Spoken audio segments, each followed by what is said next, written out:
This is an example of broomstick lace crochet that's been worked with a foundation double crochet start. The actual version of broomstick lace I've used is using 4 loops to be gathered with your double crochet. I'm using British terminology while I'm working this sample.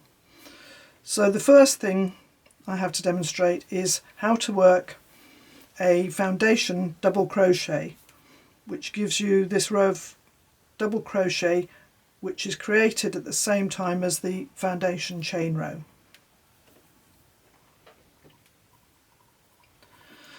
So we start with a slip knot on your crochet hook, and if you just chain 2, I've got 2 stitches now, so I'm now going to go back through the centre of the first stitch without it splitting, so that I've got the 2 loops of the first chain on the top of the hook and 1 loop underneath. I'm going to bring a yarn through to make a new loop.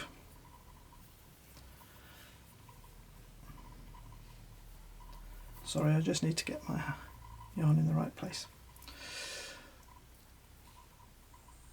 So at the moment it looks very much like I'm about to do a double crochet, but I have to do a yarn over and chain 1 first, and then yarn over and pull through 2 as you would for a normal double crochet. So that's 1 stitch. I'm now going to go back to that chain that I just made, and I'm going to go under both legs of the chain,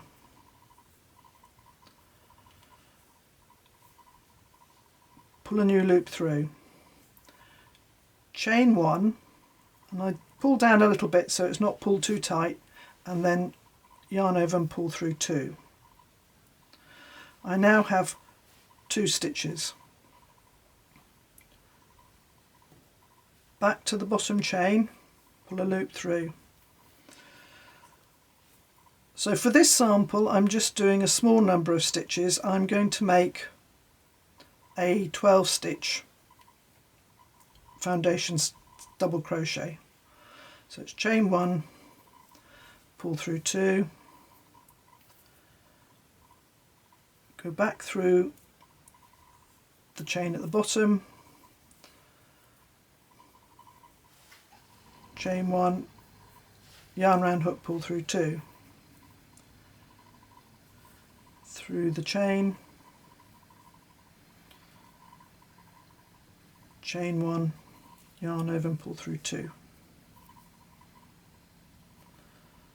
So you want to make sure as you're coming along this bottom here that you are always picking up both sides of the chain. Chain 1, pull through 2. You also don't want to make the double crochet at the top too loose, so again, if you want to tighten up before you do your chain 1,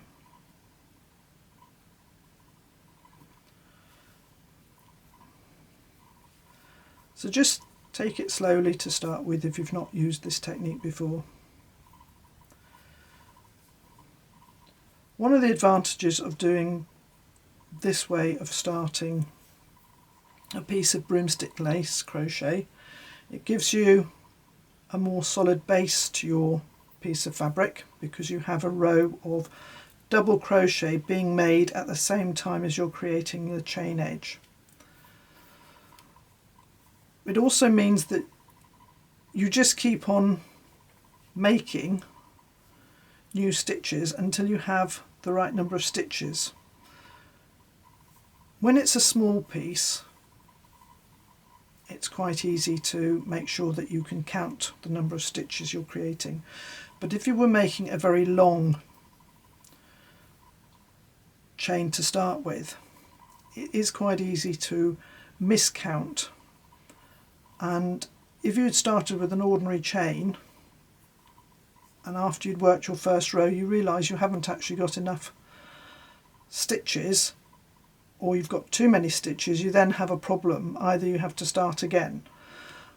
With this method it's quite easy. If you've got too many stitches, you just undo them. If you haven't got enough, you just make a few more. So let me just, I'm going to make this one, and then I'm just going to count how many I've got. I'm not quite sure because I haven't been counting. 1, 2, 3, 4, 5, 6, 7, 8, 9, 10, 11. So I need to make one more stitch. I need a multiple of 4 for the stitch pattern that I'm working, so that's why I need 12 at least to start with. So there's my first, my foundation double crochet. So we've got the foundation chain along the bottom here and a row of double crochet along the top. Having made my foundation double crochet, I need to bring over my knitting needle, because broomstick crochet requires you to make loops around a broomstick, or in this case a knitting needle. I'm using a 20mm knitting needle, which is a US 36, as that's a good general size for the DK weight yarn I'm using. It makes a nice good sized loop. You can use different sizes. You don't usually get needles much bigger than the 25mm, so you do need to be working with some standard sizes, although you may be able to find somebody to make a special broomstick needle for you. I now want to pick up loops through each chain or each stitch along the top here. The very first stitch has already got a loop coming out of it, so I'm going to miss that very first one, and the method of picking up loops that I'm using is to only work through the back loop of the double crochet stitch. So I go through the back loop, grab the yarn and pull it through. So I'm going to work down my piece of crochet, go into the crochet, grab the yarn, pull a loop through and place it on the needle. As I'm placing it on the needle, let me just get that stitch without splitting it. So go through that stitch, grab the yarn.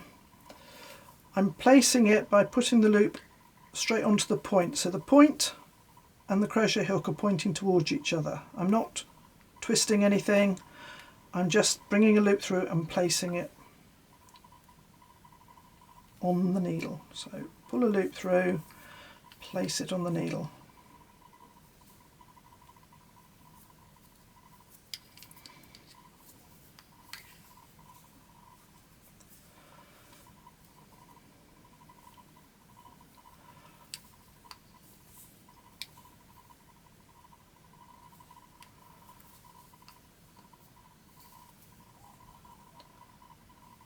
So this is the same method as you'll use every row.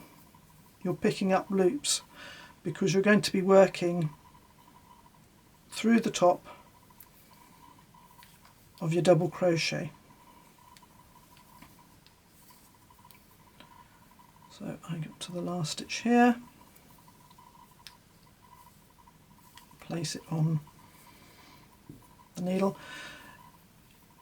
It's always worth checking that you have got the right number of loops. So it's 2, 4, 6, 8, 10, 12. So I've got 12 loops. And I've got my first row of double crochet at the bottom of my sample.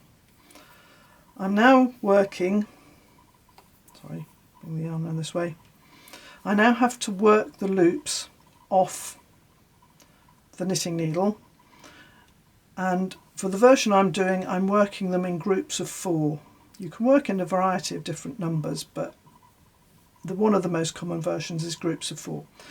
So I'm going to go into the first 4 loops on the needle, and I'm going to take my hook round to the back and grab the yarn so I can pull a loop through before I take the stitches off the knitting needle. So I'm going to pull a loop through and then just do chain 1. I find that the easiest method because it locks the loops in place for me. We only do this chain 1 at the beginning of a row to start the new row, and then we are now going to work a row of double crochet, working into the center of the 4 loops. And I need the same number of double crochets as I have loops, which in this case is 4. So I work 4 double crochets into the circle of loops, and then I can take off the next group of 4. And once I've done the first group, I tend to take the stitches off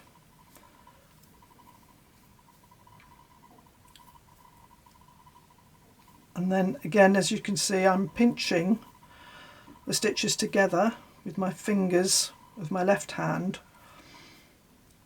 to create the circle where I'm going to work. So I'm now going to do again another 4, so I need to complete that double crochet and 3 more.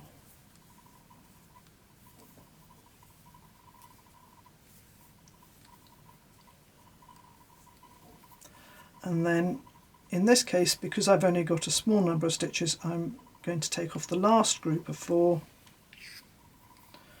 I'm just going to put the knitting needle down out of the way. So as you can see there, the loops, as long as you're not pulling on them, they will just sit there. Unless you're using a very, very shiny yarn, they will just sit there. So I can just pick them up, picking them up through the centre, pinch them together, pull the yarn through so that I can complete my last 4 double crochets for this row. So I've now completed what some people might consider the second row. So the first row was picking up the loops, and then the second row was taking the loops off in groups. So I'm now ready to repeat row 1, which would be to put my loop onto the knitting needle,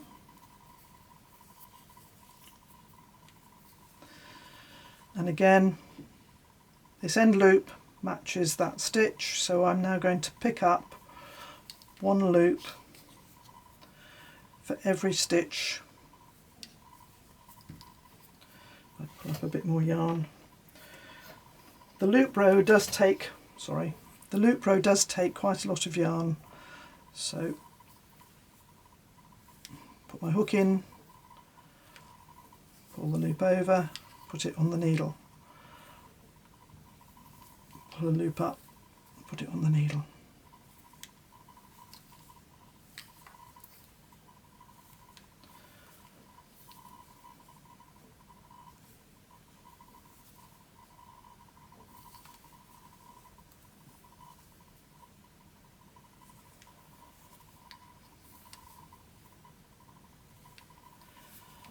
The foundation double crochet, which we use to start this piece, is a very useful technique for starting all sorts of things in crochet.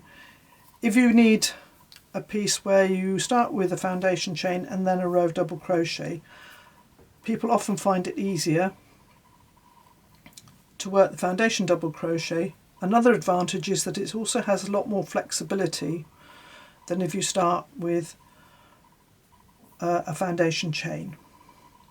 So that's completed row 1 again, and then I would now work another row taking the loops off in groups of 4, and you just keep repeating that for the length of the piece of fabric that you're creating.